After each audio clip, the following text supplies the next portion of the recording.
Ang sugo sa pagsangyaw sa maayong balita mao gyoy number 1 nga misyon sa mga apostoles o sa tanang mga magtotoo. Unya sa pagtuman ani nihatag na si Kristo pasiunang warning nga hinginlan gyud mo sa mga tao, hinginlan mo sa ilang mga sinagoga, sa mga templo, o napagyoy mas grabe nga niingon siya, ang mupatay ninyo magtuo nga nagbuhat siya sa kabubuton sa Ginoo. Kuyaw sa na no, lingay mong tupad ing naandam na kang patyon. Andam.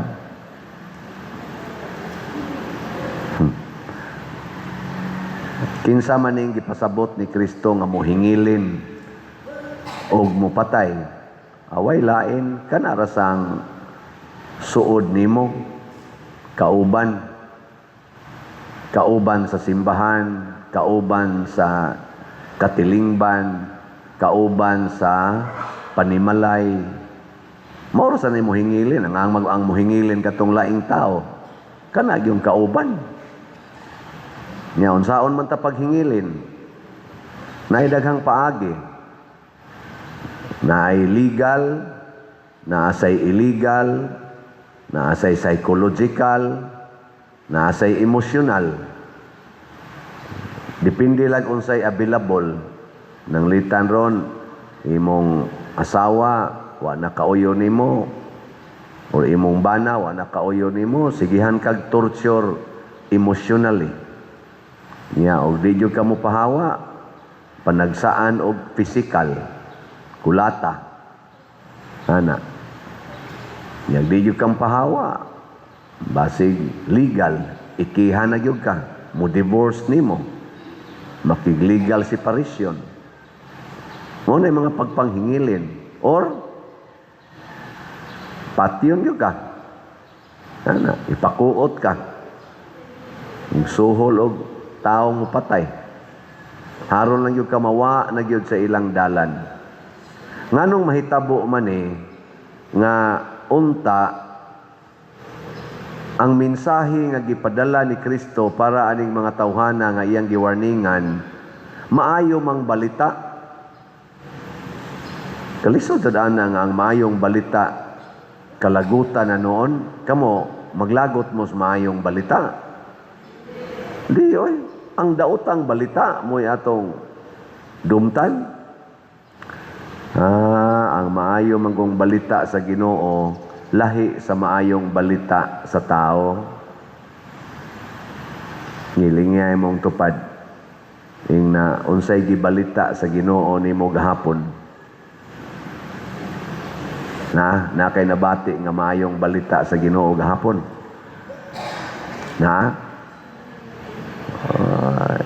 Basin kasagaran ra gid nimong gipaminaw kana ra yung balita gikas tao. Lahi ba ang maayong balita sa Ginoo? Mo bitang niingon siya dire unsa may yang gisulti. Muanhi ang manlalaban ang espiritu sa kamatuoran. So kining maayong balita sa Ginoo nakasentro ni kamatuoran dili sa bakak. Unya kay ang kalibutan giharian man sa bakak, kung musulti na kas kamatuoran, maglagot ang mga bakakon. Unya ron kung ang bakakon naa kauban ni musbalay, kabuang ginag papahawa nimo kay kamatuoran man ka, nya siya bakakon man. Nya kasagaran ra ba aning nagtudlo sa maayong balita sa Ginoo nga nagpuyo sa kamatuoran, ang ikaduha ani nilang isangyaw mao ang gugma. Mahigugmaon ni sila, dili ni sila palaaway. Nya kini mga bakakon kasagaran ani mga garbuhon, mo nadali kay na sila mangaway. Ngilingay mong tupad ing na dili ka garbuhon. Kangutan ba? Usahay. Usahay kada adlaw. Muna yung usahay kada adlaw. Kanang garbo ba? Kusog kay na siyang masuko. Niya ang iyan ang kasukan kadtong mga taong mahigugmaon. Nga naman, kay kani man mga taong mahigugmaon o dili bakakon, musikat ni sila. Musikat ba kanang mahimong i-honor. Tagaan na silang honors katilingban. Nya kani mga garbuhon kay mga sinahon man na maglagot man na silang naay musikat.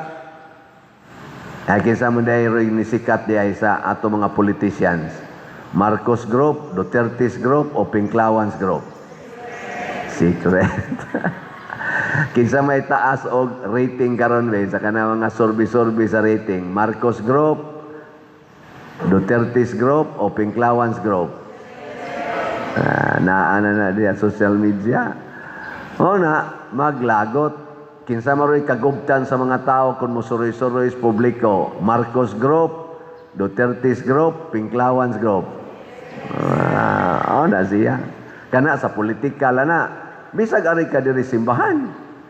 Ari ka simbahan, maningkamot kag magtinuod ang imong puy-an. Unya human, sulti kas tinuod niya, mahigugma ka. Na, musikat kay. Kasikat nimo maglagot sa nang niya simbahan nga mga buangon. Tutok mo muna ako. Sana yung buangon na ko. Posible sad. Posible. Kamu na lay hukom diya kay sige magitag kuyog din. Naaway. Ako kapilan ako higinlan.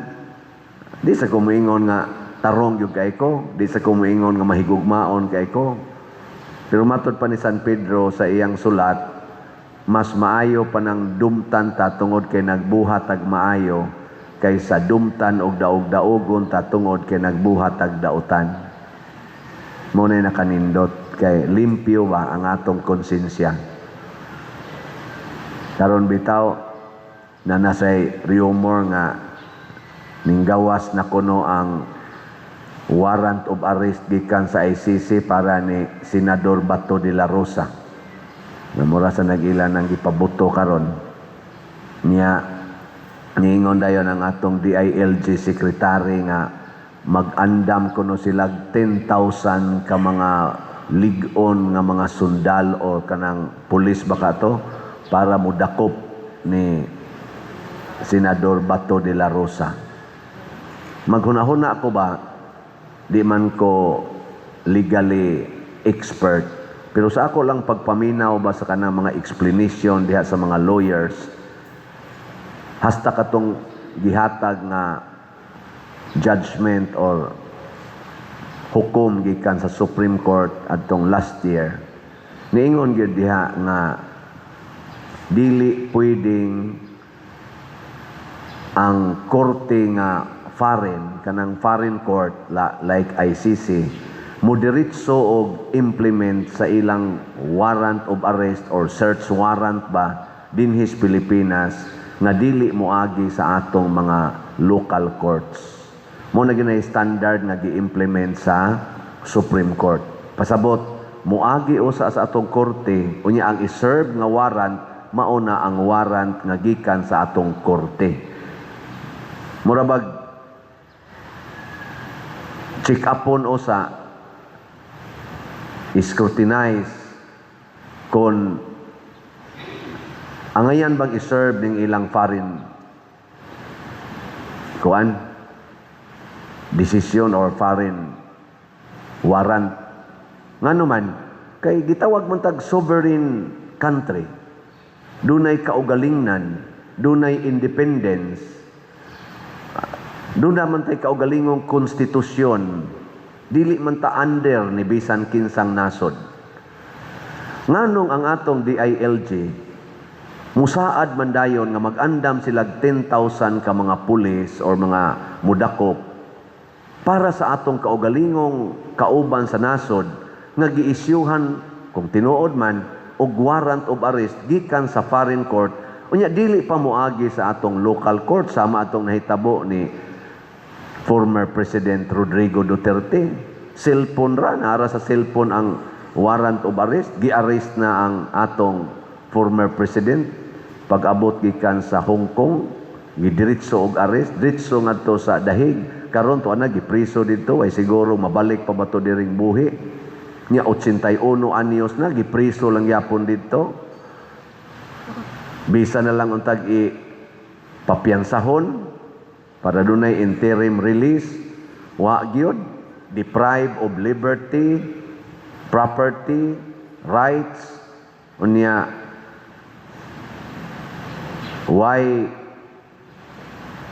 wa bay order gikan sa atong local court ba? Mura bita gi-overridean ang atong Supreme Court, ang atong mga regional courts. Nganong inana man ang atong treatment sa atong kapwa Filipino tungod kay garbo. Wa natagiyahi sa ebanghelyo. Ug mao ni ang giingon ni Kristo, dili lang ni applicable natong mga magtotoo, applicable sad ni siya sa mga tao.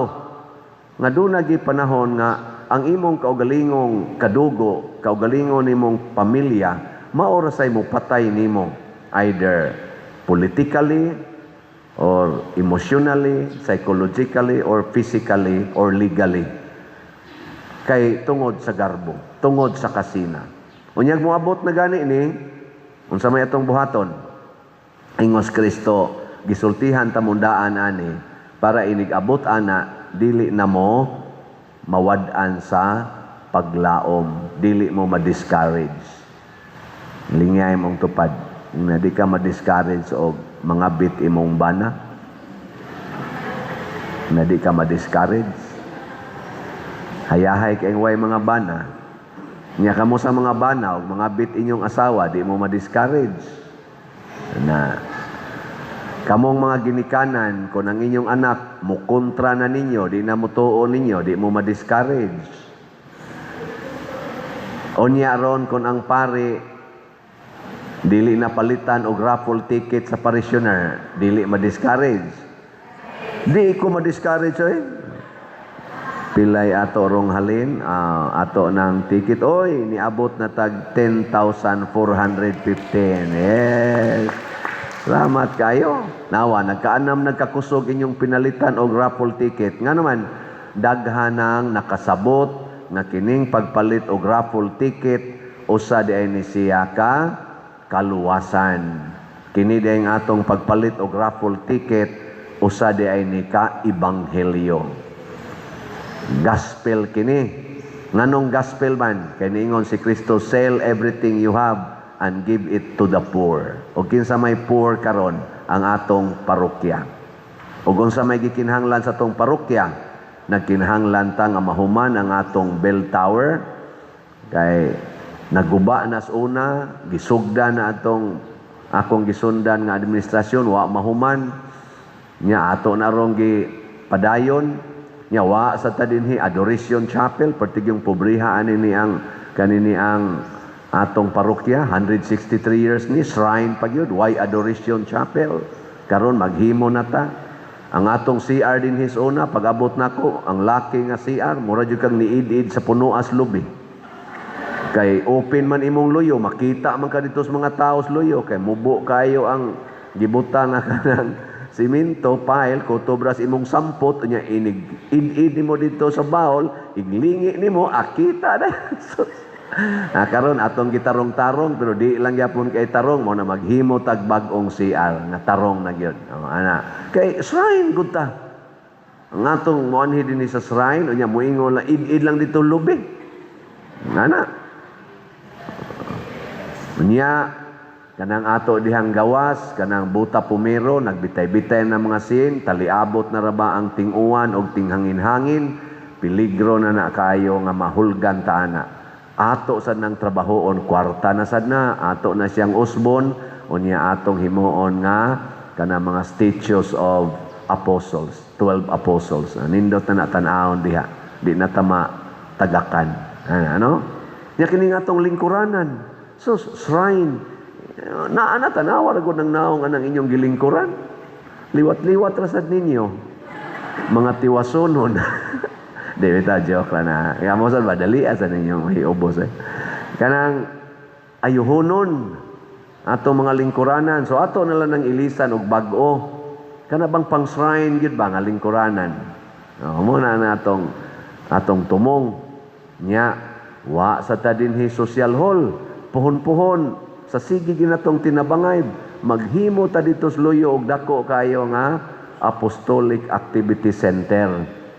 Aron nga dili ta magkabuang og pangitag lugar, asa ta mag-meeting, asa ta maghimog activity, nya uwanan patag maayo. Ana, kadako aning atong yuta, grasya kay na nga dako kay tag yuta. So ato nang himuon. Nya unsa man na siya? Usana ka good news. Kung mahimo ning tanan akong gisgutan, at least kining akong gipanghisgutan karon, kung mahimo ni, unsa may mahitabo kasing-kasing sa Ginoo, maguol o malipay? Mo na ang tubag sa atong salmo. Sa atong salmo, ang Ginoo nalipay sa iyang lungsod. Ngilingay mong tupad, last na lang, ing na atong lipayon ang Ginoo. Nya moingaw na mong tupad unsaon man, ina hotdo na tog palit ang raffle ticket. Ana ha? Sus kanindot ana kadtong mulipay sa Ginoo, manindog ta.